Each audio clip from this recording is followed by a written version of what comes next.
The large kitchen table in Guy and Pal's house drifts between a playful wakefulness and lethargic sleep. As objects keep flowing on its surface, living with it for a few moments, often for a day, and maybe even for months.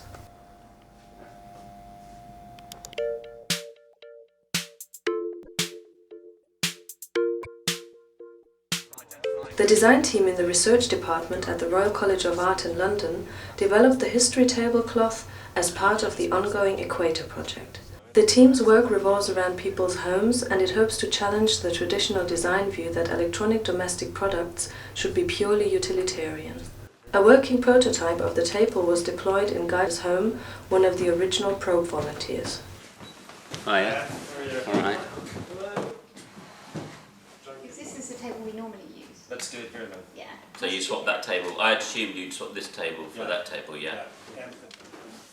So this is called the History Tablecloth. It is very simple. All that happens is that when you put stuff on the tablecloth figures out where it is and lights up a little light underneath it. And over time the light changes slowly. That's it. That's all. Bye. I film Pal and Guy as they start living with their new table. I really like I like it. I really like it. It's replaced the table that my other kitchen table I was just showing you. That was here. That sat in this position for probably 11 years.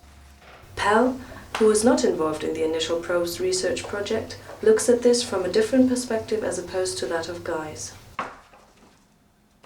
You know, Guy's sort of been waiting for this table for a very long time, so it's just sort of like, I don't know, it's sort of quite strange. So I had to kind of fit into that. So You don't really think about how static your domestic arrangements are until something like this happens. And I mean, it wouldn't ordinarily happen. I've got a dining room table. I had that before I moved into the flat, so that came with me and it sat here.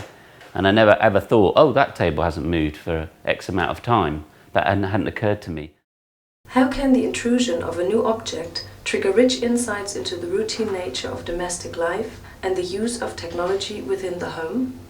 I think what I don't like about the table is that it's got a big hard drive thing that sits with it. So actually it feels like you're sitting with a kind of computer rather than you're sitting with a table. I was told a long time ago that it would be some sort of, well, it was electronic tablecloth, and that it was reacted to things that you put on it. So I'd imagine that it was recording the data. So I was curious as whether that data could be played back through the actual tablecloth, so you could record like a dinner party and play it back. The History Tablecloth uses load sensors and electroluminescent film printed on fabric to translate the weight of an object into a pattern which grows over time. When the object is removed, the glow fades away. With the wooden table, it's got like a pattern on it already of age and the grain of the wood and etc. That's not a thing that you associate with manufactured things. So this, however, is very similar in that it develops its own patina.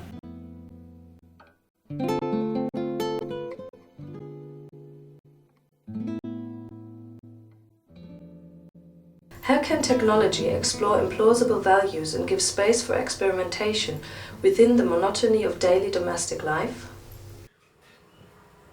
I like things to have like a real interest value, not just aesthetically. You know, I like technology, but I like technology to be used in a natural setting, so I want to work in harmony with what's around. The other day when I was working, I put my stuff on there, and it was quite evening time as well. By the end, I'd covered most of this half of the table, but then that was really interesting because suddenly that side of the table looked very lonely. The table's trying to fit in with people and their lives rather than people having to fit in with the table. That's a very different thing, but I think that requires like someone to understand how you kind of live your life, you know, and maybe we are, you know, if you look at that side of the room, we have loads of cables, but you know, we don't choose to look at those, and we don't choose to sit there or, you know, have food or have any interaction there other than, you know, what that is. It's a workspace. It's kind kind of like being turned into a workspace. This is the area we use, and this is the area we entertain. It's the area where we have lunch. This is where we sit and have a drink. Everything in the flat tends to go on here. Can the new table redefine the meaning of space within the home? At night time we really sort of quite like it, I think. You know, sometimes when I wake up in the night and go to the bathroom, I sort of like turn around and it's beautiful, it's all lit up and, you know, and it's really lovely because it lights your path. Can such an intrusion spur people to question their own values? Sometimes you can miss something just because you're regimented to a pattern or a kind of solid way of thinking, and so you can become constrained by that.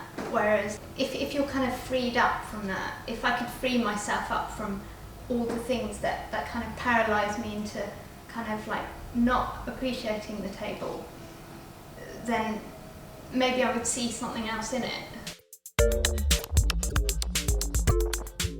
Guy and Pal prepare for dinner. I like the fact that these things are about my domestic life, because I'm very concerned about that. And look, there's other people who are concerned about what you do. And in the humble things you do in daily life, I can't imagine not cooking, or doing stuff like that. You need some sort of meaning in what you do, and you spend your life doing absolute things which are completely pointless. Worrying about issues and things which really are utterly pointless. We leave them to enjoy their meal as they plan to invite friends for dinner to show them their new electronic tablecloth. If it's going to happen, it's going to happen just before your dinner party, isn't it? When your guests just arrive, about to arrive, and your tablecloth's crashed. It's going to ruin it, isn't it? I'm sorry, dinner's been cancelled, the tablecloth's crashed.